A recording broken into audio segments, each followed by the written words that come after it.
Everyone in Singapore has heard about it. The Red House of Pasir. For years, its rusted red gates stood half open, swallowed by vines and silence. Behind them was a colonial bungalow with cracked walls, broken glass, and whispers that never stopped. Locals said the last family moved out in the 1960s, but every night someone saw lights moving inside. Not torches, not phones, candles.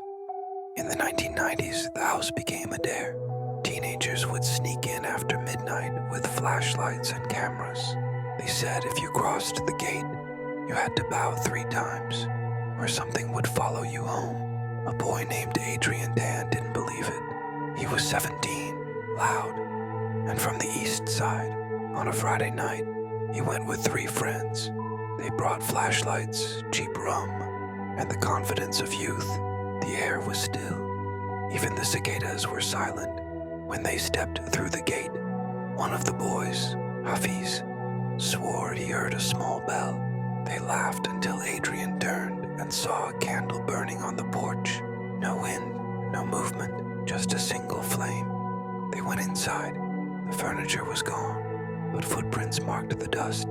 The walls were scratched with symbols, spirals, eyes, triangles drawn in charcoal. In the corner, a porcelain doll sat upright, facing the window. Someone had replaced its eyes with mirrors. Adrian lifted his phone to record, and the screen glitched. The battery dropped from 80% to 0. His flashlight flickered.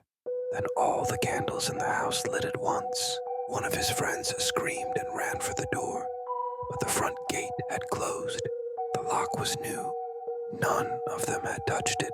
Adrian turned toward the window and saw a reflection. Not his. A woman in white stood behind him, her eyes mirrors like the doll. She whispered something in Malay, old, heavy words. When he blinked, she was gone. The next morning, the boys said nothing. But a week later, Adrian stopped coming to school. His mother said he refused to leave his room. He told her there were candles lighting themselves by his bed.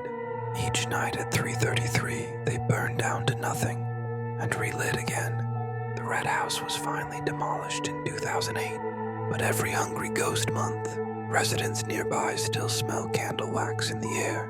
And sometimes, when you walk past the park where it once stood, you can still see a faint red glow between the trees.